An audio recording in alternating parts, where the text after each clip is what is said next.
करिए बैठ के आजू इतने इतने खड़ के करनी देख लो मिनट को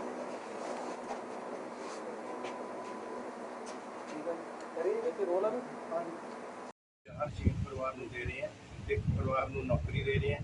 इस करके साडी भी ये डिमांड हैगी कि चलो सानू जिहड़ी पिछली पेंडिंग साडी 10 एकड़ जमीन हैगी वो हर एक नूं अलॉट की जाए। हुण गौरमेंट काफ़ी जमीन खाली करा चुकी है जिहड़ी कि सफिशिएंट पईआं, जिवें हुण सुखबीर बादल कोल कल्ले कोल 2500 एकड़ हैगा, कैप्टन अमरिंदर सिंह कोल ये तो भी वध हैगी, ते ये जिहड़ियां होर बड़े धनाड़ लोगों ने जमीनां दबियां होईयां ने गौरमेंट फटाफट खाली करा रही है तो खाली हो चुकी हैं।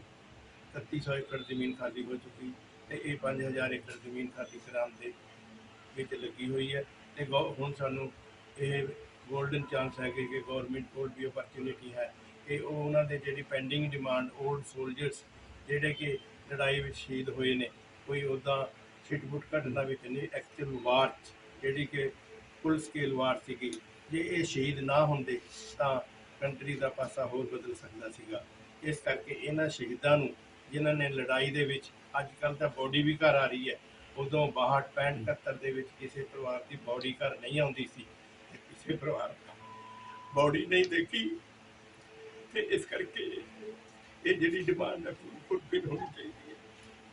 छोटे कौन कौन सीज को किन्ने गए सी मेरा परिवार रियल ब्रदर शहीद होया लेफ्टिनेंट जनरल सिंह शब सेक्टर दे विच 1965 दी लड़ाई पिछे टोनी खड़िया ਇਹਦਾ फादर 1971 ਦੀ लड़ाई पाकिस्तान कैप्चर होया, ਜਿਹੜਾ अजे तक भी ਇਹ होप कि जिंदा है, लेकिन गौरमेंट ने ਉਹਦੀ कोई देखभाल नहीं की। हरनेक सिंह जी की कहना चाहोगे? कौन आ ਤੁਹਾਡੇ कौन ਸੀਗੇ? ਸਾਡੇ ਫਾਦਰ ਸੀ ਲੜਾਈ 1965 ਦੇ ਵਿੱਚ ਸ਼ਹੀਦ ਹੋ ਗਏ ਸੀ। ਤਾਂ ਉਸ ਤੋਂ ਬਾਅਦ ਸਰਕਾਰ ਨੇ ਸਾਡੀ ਕੋਈ ਮਤਲਬ ਮਦਦ ਕੋਈ ਐਸਾ ਨਹੀਂ ਕਰੀ ਹੈਗੀ, ਜਿਹਦੇ ਨਾਲ ਸਾਡਾ ਪਰਿਵਾਰ ਹੈ ਜਿਹੜਾ ਪਿਛੋਕੜੇ ਸਾਰਾ ਮਤਲਬ ਬਿਲਕੁਲ ਅਨਪੜ੍ਹ ਰਹਿ ਗਏ ਜੀ। ਕਿਉਂਕਿ ਉਹਦੇ ਸ਼ਹੀਦ ਹੋਣ ਤੋਂ ਬਾਅਦ ਗੌਰਮੈਂਟ ਦਾ ਹੀ ਫਰਜ਼ ਬਣਦਾ ਹੈ ਕਿ ਉਹਨਾਂ ਦੇ ਪਰਿਵਾਰਾਂ ਨੂੰ ਸੰਭਾਲਿਆ ਜਾਵੇ, ਜੋ ਬਣਦੀ ਸਹੂਲਤ ਹੈ ਉਹ ਦਿੱਤੀ ਜਾਵੇ ਤਾਂ ਕਿ ਉਹ ਪਰਿਵਾਰ ਦੁਬਾਰਾ ਆਪਣਾ ਗੁਜ਼ਾਰਾ ਕਰਨ ਜੋਗਾ ਹੋਵੇ। ਸਰਕਾਰ ਨੇ ਫਿਰ 10 ਏਕੜ ਜ਼ਮੀਨ ਦਿੱਤੀ ਸੀ ਵੀ ਉਹਨਾਂ ਦਾ ਗੁਜ਼ਾਰਾ ਚੱਲਦਾ ਰਹੇ। ਤਾਂ ਫਿਰ ਉਹ ਜੋ ਸਰਕਾਰਾਂ ਸੀਗੀਆਂ ਅੱਗੇ ਉਹਨਾਂ ਨੇ ਇੱਦਾਂ ਦੀ ਉਹਨਾਂ ਦੀ ਪੋਲਿਟੀ ਸੀ, ਕੁਝ ਲੋਕ ਰਹਿ ਗਏ ਰਹਿਣ ਕਰਕੇ ਉਹਨਾਂ ਦੇ ਕਹਿੰਦੇ ਮੰਗਾਂ ਪੂਰੀਆਂ ਨਹੀਂ ਹੋ ਸਕੀਆਂ। ਹੁਣ ਦੁਬਾਰਾ ਅਸੀਂ 1965 ਤੋਂ हाँ जी, अज साडी स्कीम हैगी भी उरे से धरने तो बाद ये मंग पत्र फाइनल करके असीं एक टीम उरे तो जाएगी जिहड़ी कि कुलवंत सिंह नूं अपने MLA नूं मौजूदा नूं मंग पत्र। ਅੱਜ ਦਾ ਮੁੱਦਾ ਕੀ ਹੈ ਜਿਹੜਾ ਤੁਸੀਂ ਪ੍ਰੈਸ ਕਾਨਫਰੰਸ ਬੁਲਾਈ? ਅੱਜ ਦਾ ਮੁੱਦਾ ਸਾਡਾ ਇਹੀ ਹੈਗਾ ਕਿ ਸਾਡੇ ਕੋਲ ਸਾਰੇ ਇਹ ਜੰਗੀ ਸ਼ਹੀਦ ਪਰਿਵਾਰ ਇਕੱਠੇ ਹੋਏ ਨੇ ਜਿਹੜੇ 1962 ਹਰ 65 ਤੇ 71 ਦੇ ਵਿੱਚ ਅਫੈਕਟਡ ਨੇ।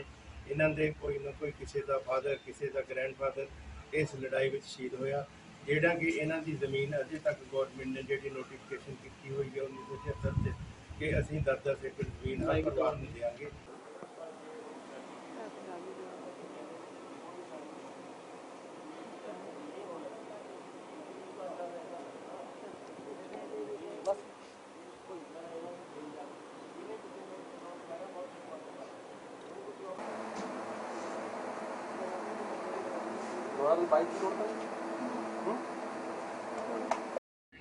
सरकार ने जमीन खाली करा दी, सरकार को सफिशिएंट जमीन हैगी सानू अलॉट कर, इस करके साडी डिमांड है भी साडी ये मंग पूरी की जाए। दूसरी देखो साडे किन्ने ओल्ड बुजुर्ग बैठे ने जिन्हां दे अजे तक भी ਡੀਕ रहे ने 80-85 साल इन्हां दी उम्र हो चुकी, बाकी इन्हां दे परिवार ने वारिस ने जिहड़े खड़े ने पीछे मौजूदा 1962-65 ਤੇ 71 ਦੀ ਜੰਗ ਦੇ ਵਿੱਚ ਸ਼ਹੀਦ ਹੋਣ ਵਾਲੇ ਪਰਿਵਾਰ ਅੱਜ ਲੰਬੇ ਸਮੇਂ ਤੋਂ ਬਾਅਦ ਵੀ ਜਿਹੜਾ ਪਾਲਣ ਪੋਸ਼ਣ ਲਈ ਤਰਸ ਰਹੇ ਨੇ। ਸਰਕਾਰਾਂ ਵੱਲੋਂ ਐਲਾਨ ਤਾਂ ਬਹੁਤ ਕੀਤੇ ਗਏ ਨੇ ਕਿ ਫੌਜੀ ਪਰਿਵਾਰਾਂ ਲਈ ਬੜੀ ਪੂਰੀ ਮਦਦ ਕਰਾਂਗੇ, ਪਰ ਉਹ ਐਲਾਨ ਸਿਰਫ ਫਾਈਲਾਂ ਦੇ ਵਿੱਚ ਦਬਕੀ ਰਹਿ ਗਏ ਨੇ। ਪਰ ਜਦੋਂ ਆਮ ਤੌਰ ਤੇ ਦੇਖਿਆ ਗਿਆ ਜਦੋਂ ਕਿਸੇ ਲੀਡਰਾਂ ਦੇ ਕੋਈ ਪਰਿਵਾਰਕ ਮੈਂਬਰ ਗੁਜ਼ਰਦਾ ਜਾਂ ਉਹਨਾਂ ਦੀ ਕੋਈ ਜਿਹੜੇ ਹਾਦਸੇ 'ਚ ਮੌਤ ਹੁੰਦੀ ਆ ਤਾਂ ਉਹਨਾਂ ਦੀ ਹਰ ਤਰ੍ਹਾਂ ਦੀ ਮਦਦ ਹੋ ਜਾਂਦੀ ਆ। ਪਰ ਇਹ ਪਰਿਵਾਰ ਨੇ ਜਿਹੜੇ ਉਹ ਜਿਹੜੇ ਸ਼ਹੀਦ ਨੇ ਜਿਹੜੇ ਆਪਣੇ ਛੋਟੇ-ਛੋਟੇ ਬੱਚੇ ਛੱਡ ਕੇ ਜਿਹੜੇ ਜੰਗ ਲਈ ਜਿਹੜੇ ਗਏ ਸੀ ਤੇ 2-2 ਸਾਲ ਉਹਨਾਂ ਦੀਆਂ ਲਾਸ਼ਾਂ ਘਰ ਤੱਕ ਨਹੀਂ ਪਹੁੰਚੀਆਂ ਹੈਗੀਆਂ ਤੇ ਉਹਨਾਂ ਨੂੰ ਇਹ ਨਹੀਂ ਤੱਕ ਦੱਸਿਆ ਗਿਆ ਕਿ ਉਹਨਾਂ ਦੇ ਜਿਹੜੇ ਨੌਜਵਾਨ ਆ ਉਹ ਸ਼ਹੀਦ ਹੋ ਗਏ ਨੇ। ਕਈ ਪਰਿਵਾਰ ਦੇ ਵਿੱਚ ਤੁਸੀਂ ਤਸਵੀਰਾਂ ਦੇਖ ਸਕਦੇ ਹੋ ਕਿ ਉਹ ਕਈ ਪਰਿਵਾਰ ਤਾਂ ਉਹ ਨੇ ਜਿਨ੍ਹਾਂ ਦੇ ਇੱਕ ਪਰਿਵਾਰ ਚੋਂ 4-4 ਬੰਦੇ ਜਿਹੜੇ ਫੌਜ ਦੇ ਵਿੱਚ ਗਏ ਸੀਗੇ, ਪਰ ਅੱਜ ਹਾਲਾਤ ਇਸ ਤਰ੍ਹਾਂ ਦੇ ਬਣ ਗਏ ਨੇ ਕਿ ਹੁਣ ਨੌਜਵਾਨ ਜਿਹੜੇ ਕਹਿੰਦੇ ਫੌਜ ਤੋਂ ਜਾਣ ਤੋਂ ਵੀ ਡਰਦੇ ਨੇ ਕਿ ਸਾਡੇ ਪਰਿਵਾਰ ਦੇ ਵਿੱਚ ਸਾਡੇ ਫਾਦਰ ਨੇ ਜਿਹੜੇ ਉਹ ਸ਼ਹੀਦ ਹੋਏ ਨੇ, ਲੇਕਿਨ ਕਿਸੇ ਸਰਕਾਰ ਨੇ ਉਹਨਾਂ ਦੀ ਬਾਹ ਨਹੀਂ ਫੜੀ। ਗੱਲਬਾਤ ਕਰਾਂਗੇ ਸਾਡੇ ਨਾਲ ਜਿਹੜੇ ਐਡਵੋਕੇਟ ਨੇ ਕਰਨੈਲ ਸਿੰਘ ਪਹਿਲਵਾਨ ਜੀ, ਕੀ ਕਹਿਣਾ ਚਾਹੋਗੇ? ਕੌਣ ਸੀ ਤੁਹਾਡੇ ਪਰਿਵਾਰ ਦੇ ਵਿੱਚ? ਖੁਦ ਵੀ ਤੁਸੀਂ ਜਿਹੜੇ ਫੌਜ ਦੇ ਵਿੱਚ ਰਹੇ ਹੋ? 1962-65-71 ਦੀ ਲੜਾਈ ਦੇ ਵਿੱਚ ਪਹਿਲਾਂ 3 ਸੀਗੇ ਲੜਾਈ, ਮੇਰੇ ਭਰਾ, ਮੈਂ, ਮੇਰਾ ਬ੍ਰਦਰ ਲੈਫਟੀਨੈਂਟ ਜਰਨੈਲ ਸਿੰਘ, ਕੇਸਰ ਸਿੰਘ। ਜਦੋਂ ਜਰਨੈਲ ਸਿੰਘ ਸ਼ਹੀਦ ਹੋ ਗਿਆ ਤਾਂ ਉਹਦੇ ਬਦਲੇ ਅਸੀਂ ਚੌਥਾ ਭਰਾ ਦਿੱਤਾ ਜੋ ਕਿ 24-54-583 ਪੰਜਾਬ ਰੈਜੀਮੈਂਟ 'ਚ ਹੋਇਆ, ਜੋਰਾ ਸਿੰਘ। ਇਹਦਾ ਮਤਲਬ ਅਸੀਂ 4 ਭਰਾ ਫੌਜ 'ਚ ਲੜਾਈ ਲੜੀ ਵੀ ਤੇ ਭਰਾ ਸ਼ਹੀਦ ਵੀ ਕਰਾਇਆ। ਤੇ ਅਸੀਂ ਇਸ ਮਤਲਬ ਨਹੀਂ ਕਰਾਇਆ ਸੀ ਕਿ ਸਾਨੂੰ ਕੁਝ ਦੇਣਗੇ। ਉਦੋਂ ਜਜ਼ਬਾ ਸੀਗਾ ਸਾਡੇ ਕਿ ਚਲੋ ਦੇਸ਼ ਦੀ ਰੱਖਿਆ ਕਰਨੀ ਚਾਹੀਦੀ ਹੈ, ਲੇਕਿਨ ਗਵਰਨਮੈਂਟ ਨੇ ਬਹੁਤ ਪ੍ਰੋਮਿਸ ਕੀਤੇ ਸੀਗੇ, ਸਾਨੂੰ ਅਨਾਉਂਸ ਕੀਤਾ ਬਾਅਦ 'ਚ। ਗਵਰਨਮੈਂਟ ਤੋਂ ਵੀ ਚਿੱਠੀਆਂ ਆਈਆਂ, ਪ੍ਰਾਈਮ ਮਿਨਿਸਟਰ ਤੋਂ ਵੀ ਚਿੱਠੀਆਂ ਆਈਆਂ, ਲੇਕਿਨ ਪ੍ਰੈਕਟੀਕਲੀ ਕੋਈ ਆਊਟਪੁੱਟ ਨਿਲ। ਉਦੋਂ ਬੋਡੀ ਵੀ ਘਰ ਨਹੀਂ ਆਈ ਸੀ, 65 ਦੀ ਜਦੋਂ ਸ਼ਹੀਦ ਹੋਏ ਕਿਸੇ ਦੀ ਬੋਡੀ ਘਰ ਨਹੀਂ ਆਈ, ਇੱਕ ਖਾਲੀ ਟਰੰਕ ਘਰ ਆਇਆ। ਉਸ ਤੋਂ ਬਾਅਦ ਅਸੀਂ ਗਵਰਨਮੈਂਟ ਨੇ ਨੋਟੀਫਿਕੇਸ਼ਨ ਕੱਢੀ ਕਿ ਜਿਹੜੇ ਪਰਿਵਾਰ ਸ਼ਹੀਦ ਹੋਏ ਨੇ 1976 'ਚ ਕਿ ਉਹਨਾਂ ਨੂੰ 10-10 ਏਕੜ ਜ਼ਮੀਨ ਦਿੱਤੀ ਜਾਏਗੀ। ਤੇ ਜਿਹੜੇ ਇਹ 161 ਪਰਿਵਾਰਾਂ ਦੀ ਲਿਸਟ ਸਾਡੇ ਕੋਲ ਹੈਗੇ ਜਿਹੜੇ ਹੁਣ ਲੜ ਰਹੇ ਨੇ, ਇਹ ਪਰਿਵਾਰ ਪਛੜੇ ਹੋਏ ਸੀ, ਜਿਹੜੇ ਚੁਸਤ ਪਰਿਵਾਰ ਸੀ, ਐਕਟਿਵ ਸੀਗੇ, ਜਿਨ੍ਹਾਂ ਦੇ ਕਿਤੇ ਜਾਣ ਪਛਾਣ ਸੀਗੀ, ਉਹ ਸਾਰੇ ਜ਼ਮੀਨਾਂ ਅਲਾਟ ਕਰਾ ਗਏ।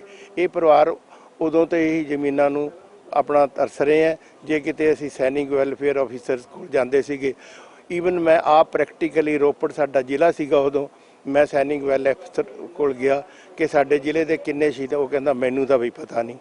ਮੈਂ ਆਪ ਲਿਸਟ ਤਿਆਰ ਕੀਤੀ ਆਪਣੇ ਜ਼ਿਲ੍ਹੇ ਦੀ, ਮੋਹਾਲੀ ਫਿਰ ਦਿੱਤੀ ਤੇ ਹੁਣ ਇਹਨਾਂ ਕੋਲ ਲਿਸਟਾਂ ਵੀ ਹੈਗੀਆਂ। ਹੁਣ ਇਹਨਾਂ ਨੂੰ ਥੋੜੀ ਜਾਗਰਤੀ ਆਈ ਕਿ ਹਾਂ ਹਰ ਇੱਕ ਜ਼ਿਲ੍ਹੇ ਦੇ ਵਿੱਚ ਕਿਹੜੇ ਫੌਜੀ ਸ਼ਹੀਦ ਹੋਏ। ਪਰਿਵਾਰ ਨੇ ਜਿਹੜੇ ਮਾਲੀ ਮਦਦ ਲਈ ਜਿਹੜੀ ਲੱਗਦੇ ਨੇ, ਗੁਹਾਰ ਲਗਾ ਰਹੇ ਨੇ ਸਰਕਾਰ ਕੋਲ। 161 ਦੀ ਲਿਸਟ ਹੈ ਸਾਡੇ ਕੋਲ, ਜਿਹੜੇ ਕਿ ਪਰਿਵਾਰਾਂ ਨੂੰ ਅਜੇ ਤੱਕ ਵੀ ਉਹਨਾਂ ਨੂੰ ਨਹੀਂ ਮਿਲਿਆ।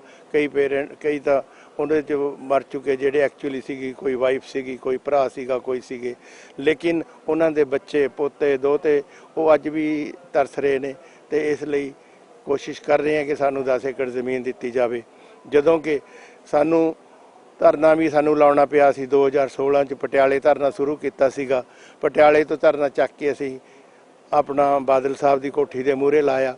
ਉੱਥੇ ਉਸੇ ਟਾਈਮ ਧਰਨਾ ਕੈਪਟਨ ਅਮਰਿੰਦਰ ਸਿੰਘ ਨੇ ਵੀ ਲਾਇਆ ਸੀ ਤੇ ਸਾਡਾ ਫੈਸਲਾ ਵੀ ਹੋ ਗਿਆ ਸੀ, ਚਲੋ ਤੁਹਾਨੂੰ 10 ਏਕੜ ਜ਼ਮੀਨ ਦੇ ਦਿੰਦੇ ਆ। ਤੇ ਉਹਨੇ ਫਿਰ ਇੱਕ ਬਹਾਨਾ ਲਾ ਕੇ ਸਾਡੀ ਜ਼ਮੀਨ ਰੋਕਤੀ ਕਿ ਜੇ ਤੁਹਾਨੂੰ ਅਸੀਂ ਕੰਪਨਸੇਸ਼ਨ ਦੇ ਦਿੰਦੇ ਆ, 20 ਇੰਨੇ ਸਾਲਾਂ ਦਾ ਹਰਜਾਨਾ 50 ਲੱਖ ਰੁਪਈਆ ਸਾਨੂੰ ਦੇ ਦਿਆ ਤੇ ਜ਼ਮੀਨ ਕਹਿੰਦੇ ਆ ਜੇ ਤੁਹਾਨੂੰ ਜੇ ਦੇ ਦਿੱਤੀ ਤੁਹਾਡੇ ਤੋਂ ਛੁੱਟਣੀ ਨਹੀਂ। ਹੁਣ ਸਾਡੀ ਰਿਕੁਐਸਟ ਹੈਗੀ ਕਿ ਸਾਨੂੰ ਜਿਹੜੀ ਇਹ ਜ਼ਮੀਨ ਅਲਾਟ ਕੀਤੀ ਜਾਵੇ, ਕਿਉਂਕਿ ਹੁਣ ਸਰਕਾਰ ਕੋਲ ਜ਼ਮੀਨ ਖਾਲੀ ਹੈ, ਜਦ ਕਿ ਇਹ ਕੇਜਰੀਵਾਲ ਸਾਹਿਬ ਤੇ ਭਗਵੰਤ ਮਾਨ ਸਾਹਿਬ ਦੇ ਮੈਨੀਫੈਸਟੋ 'ਚ ਵੀ ਹੈ ਕਿ ਮੈਂ 1-1 ਕਰੋੜ ਤਾਂ ਐਕਸਗ੍ਰੇਸ਼ੀਆ ਹੀ ਦਊਂਗਾ। ਠੀਕ ਹੈ ਜੀ।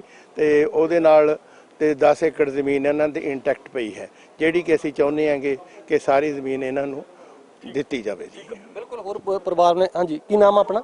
ਮੇਰਾ ਨਾਮ ਜੀ ਗੁਰਮੀਤ ਸਿੰਘ, ਪਿੰਡ ਬੜਬਰ, ਜ਼ਿਲ੍ਹਾ ਬਰਨਾਲਾ। ਮੇਰੇ ਬੜੇ ਪਾਪਾ ਸ਼ਹੀਦ ਹੋਏ ਸੀਗੇ ਜੀ। ਅਸੀਂ ਮਤਲਬ ਸਾਡੀ ਜਦੋਂ ਫਾਦਰ ਸਾਹਿਬ ਦੇ ਸ਼ਹੀਦ ਹੋ ਗਏ ਸੀ, ਸਾਡੀ ਮੰਮੀ ਦੀ ਸੈਕੰਡ ਮੈਰਿਜ ਹੋਈ ਸੀ, ਮੈਂ ਉਹਦੇ ਵਿੱਚੋਂ ਹੋਇਆ ਸੀਗਾ। ਤੇ ਐਕਚੁਅਲੀ ਅਸੀਂ 2016 ਦੇ ਵਿੱਚ ਹੀ ਇਸ ਪ੍ਰੋਟੈਸਟ ਦੇ ਵਿੱਚ ਲੱਗੇ ਹੋਏ ਹਾਂ। ਪਹਿਲਾਂ ਧਰਨਾ ਪਟਿਆਲੇ ਸੀ, ਫਿਰ ਅਸੀਂ ਚੰਡੀਗੜ੍ਹ ਲੈ ਕੇ ਆਏ। ਉਸ ਦੌਰਾਨ 19 ਅਕਤੂਬਰ 2016 ਨੂੰ ਪੰਜਾਬ ਗਵਰਨਮੈਂਟ ਨੇ ਇੱਕ ਕੰਪਨਸੇਸ਼ਨ ਦੇ ਤੌਰ ਤੇ ਰਾਹਤ ਦਿੰਦਿਆਂ ਹੋਇਆਂ ਕਿ ਚਲੋ ਪਰਿਵਾਰਾਂ ਨੂੰ ਜਦੋਂ ਜ਼ਮੀਨ ਦਿਆਂਗੇ, ਉਹ ਤਾਂ ਬਾਅਦ ਦੀ ਗੱਲ ਹੈ, ਕਿ ਪਰਿਵਾਰਾਂ ਨੂੰ ਇੱਕ ਕੰਪਨਸੇਸ਼ਨ ਦੇ ਦਿੱਤੀ ਕਿ 50 ਲੱਖ ਰੁਪਇਆ ਪਰ ਪਰਿਵਾਰ।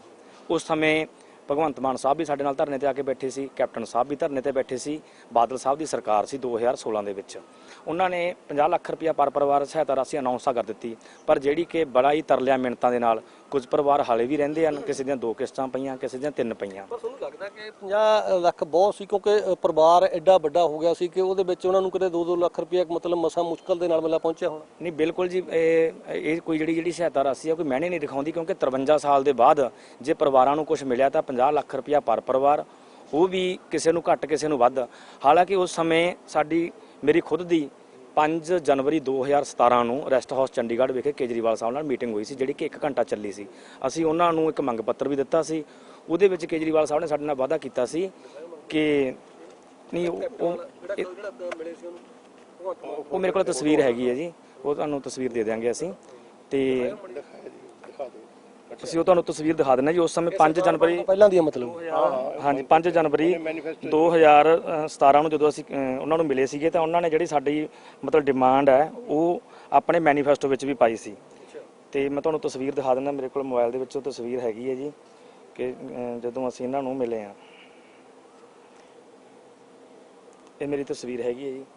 ਇਹ ਕੇਜਰੀਵਾਲ ਸਾਹਿਬ ਨਾਲ ਜਦੋਂ ਅਸੀਂ ਮੀਟਿੰਗ ਕਰੀ ਸੀ ਅੱਛਾ ਠੀਕ ਆ, ਭਗਵੰਤ ਮਾਨ ਨਾਲ ਵੀ ਤੇ ਇਹਨਾਂ ਨੂੰ ਮੰਗ ਪੱਤਰ ਦਿੱਤਾ ਸੀਗਾ ਜੀ।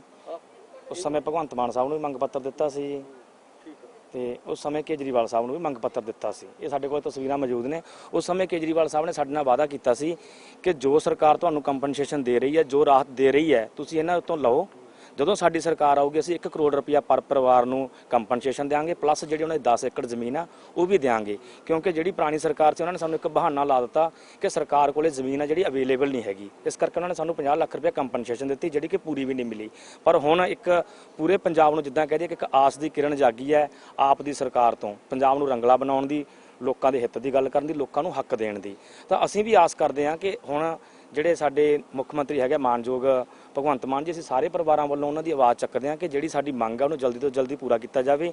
ਕਿਉਂਕਿ ਹੁਣ ਗਵਰਨਮੈਂਟ ਨੇ ਆਉਂਦਿਆਂ ਹੀ ਇੱਕ ਐਕਸਗ੍ਰੇਸ਼ੀਆ ਗ੍ਰਾਂਟ ਅਨਾਉਂਸ ਕਰ ਦਿੱਤੇ ਕਿ ਕਰੋੜ ਰੁਪਈਆ ਪਰ ਪਰਿਵਾਰ ਅਸੀਂ ਇੱਕ ਸ਼ਹੀਦ ਨੂੰ ਦੇਵਾਂਗੇ, ਪਲੱਸ ਨੌਕਰੀ। ਅਸੀਂ ਚਾਹੁੰਦੇ ਹਾਂ ਕਿ ਉਹ ਜਿਹੜੀ ਐਕਸਗ੍ਰੇਸ਼ੀਆ ਗ੍ਰਾਂਟ ਹੈ ਜਿਹੜੀ ਕਿ ਸਾਨੂੰ 50 ਸਾਲਾਂ ਬਾਅਦ ਮਿਲਣੀ ਹੈ, ਸਾਡੀ ਇੱਕ ਤਾਂ ਉਹ ਪਰਿਵਾਰਾਂ ਦੀ 1 ਕਰੋੜ ਰੁਪਈਆ ਕੀਤੀ ਜਾਵੇ, ਪਲੱਸ ਇੱਕ ਪਰਿਵਾਰ ਨੂੰ ਨੌਕਰੀ ਦਿੱਤੀ ਜਾਵੇ, ਤੇ ਜਿਹੜੀ 10 ਏਕੜ ਜ਼ਮੀਨ ਆ ਉਹ ਸਾਨੂੰ ਦਿੱਤੀ ਜਾਵੇ। ਕਿਉਂਕਿ ਉਹਦਾ ਜਿਹੜਾ ਇੱਕ ਸਾਧਨ ਹੈਗਾ ਜ਼ਮੀਨ ਦਾ ਉਹ ਗਵਰਨਮੈਂਟ ਕੋਲ ਅਵੇਲੇਬਲ ਹੈ। ਪਹਿਲਾਂ ਗਵਰਨਮੈਂਟ ਕੋਲ ਬਹਾਨਾ ਸੀ ਕਿ ਸਾਡੇ ਕੋਲ ਜ਼ਮੀਨ ਨਹੀਂ ਹੈ, ਪਰ ਹੁਣ ਤੁਸੀਂ ਦੇਖ ਰਹੇ ਹੋ ਕਿ ਹਰ ਰੋਜ਼ ਸੈਂਕੜੇ ਏਕੜ ਜ਼ਮੀਨ ਜਿਹੜੀ ਹੈ ਸਰਕਾਰੀ ਜਗ੍ਹਾ ਦੇ ਥੱਲੋਂ ਜਾਂ ਇਹਨਾਂ ਧਨਾੜ ਲੀਡਰਾਂ ਦੇ ਥੱਲੋਂ ਜਿਹੜੀ ਦੱਬੀ ਹੋਈ ਸਰਕਾਰ ਕਢਾ ਰਹੀ ਹੈ, ਉਹ ਇਹਨਾਂ ਪਰਿਵਾਰਾਂ ਨੂੰ ਦਿੱਤੀ ਜਾ ਸਕਦੀ ਹੈ। ਅਸੀਂ ਬੇਨਤੀ ਕਰਦੇ ਹਾਂ ਪੰਜਾਬ ਦੇ ਮੁੱਖ ਮੰਤਰੀ ਸਰਦਾਰ ਭਗਵੰਤ ਸਿੰਘ ਜੀ ਮਾਨ ਨੂੰ ਤੇ ਪਾਰਟੀ ਸੁਪਰੀਮੋ ਸਰਦਾਰ ਸ਼੍ਰੀ ਅਰਵਿੰਦ ਕੇਜਰੀਵਾਲ ਜੀ ਨੂੰ ਕਿ ਜਿਹੜਾ ਸਾਡੇ ਪਰਿਵਾਰਾਂ ਨਾਲ ਵਾਅਦਾ ਕੀਤਾ ਸੀ 1 ਕਰੋੜ ਰੁਪਇਆ ਪਰ ਪਰਿਵਾਰ ਤੇ 10 ਏਕੜ ਜ਼ਮੀਨ ਦਾ ਹੱਕ ਦੇਣ ਦਾ, ਉਹ ਹੁਣ ਉਹਨਾਂ ਦੇ ਕੋਲੇ ਸੱਤਾ ਹੈ, ਉਹਨਾਂ ਕੋਲੇ ਪਾਵਰ ਹੈ, ਉਹ ਕਰ ਸਕਦੇ ਹਨ। ਤਾਂ ਸਾਡੇ ਜਿਹੜੇ ਪਰਿਵਾਰ ਨੇ ਇਹਨਾਂ ਦੀ ਜਿਹੜੀ ਹੈਗੀਆਂ ਮਜਬੂਰੀਆਂ ਜਾਂ ਉਹਨਾਂ ਦੇ ਪਰਿਵਾਰਕ ਜਿਹੜੇ ਹੈਗੇ ਆ ਦੁਖਾਂਤ ਤੱਕ, ਉਹਨਾਂ ਨੂੰ ਧਿਆਨ ਵਿੱਚ ਰੱਖਦੇ ਹੋਏ ਸਾਡੀ ਇਹ ਮੰਗ ਨੂੰ ਪੂਰਾ ਕੀਤਾ ਜਾਏ। ਬਿਲਕੁਲ। ਹੋਰ ਵੀ ਹਰਨੇਕ ਸਿੰਘ ਜੀ ਸ਼ਾਰਟ ਦੇ ਵਿੱਚ ਦੱਸੋ, ਤੇ ਹੁਣ ਜਿਹੜਾ ਪੂਰਾ ਚੈਨਲ ਬਾਈ ਜਿਹੜਾ ਤੁਸੀਂ ਇਹ ਜਿਹੜਾ ਮੰਗ ਪੱਤਰ ਦੇਂਗੇ ਉਹ ਐਮਐਲਏ ਦੇ ਥਰੂ ਜਾਂ ਸਿੱਧਾ ਮੁੱਖ ਮੰਤਰੀ ਨੂੰ ਮਿਲਣ ਤੱਕ ਬਰਾਮਾ? ਸਾਡੇ ਸਰ ਸਾਡਾ ਵੀ ਹੈ ਜਿੱਦਾਂ ਆਪਣਾ ਜਿਹੜਾ ਜ਼ਿਲ੍ਹੇ ਦਾ ਐਮਐਲਏ ਜੀ ਹੈ ਜੀ, ਉਹ ਵੀ ਆਪ ਪਾਰਟੀ ਦੇ ਸਾਡੇ ਕੁਲਵੰਤ ਸਿੰਘ ਜੀ, ਪਹਿਲਾਂ ਆਪਾਂ ਉਹਨਾਂ ਨੂੰ ਬੇਨਤੀ ਕਰਾਂਗੇ, ਉਹ ਬਾਕੀ ਸਾਨੂੰ ਅੱਗੇ ਜਿਹੜਾ ਵੀ ਰਸਤਾ ਦੱਸਣਗੇ ਆਪਾਂ ਫਿਰ ਉਸ ਰਸਤੇ ਦੇ ਹਿਸਾਬ ਨਾਲ ਚੱਲਾਂਗੇ। ਸਾਨੂੰ ਉਹਨਾਂ ਤੋਂ ਪੂਰੀ ਉਮੀਦ ਹੈ ਕਿ ਸਾਨੂੰ ਉਹ ਸਿਰੇ ਤੱਕ ਲੈ ਕੇ ਜਾਣਗੇ, ਤਾਂ ਕਿ ਜਿਹੜੀ ਸਾਡੀ ਮੰਗ ਹੈ ਕੋਈ ਬੜੀ ਗੱਲ ਨਹੀਂ ਹੈ।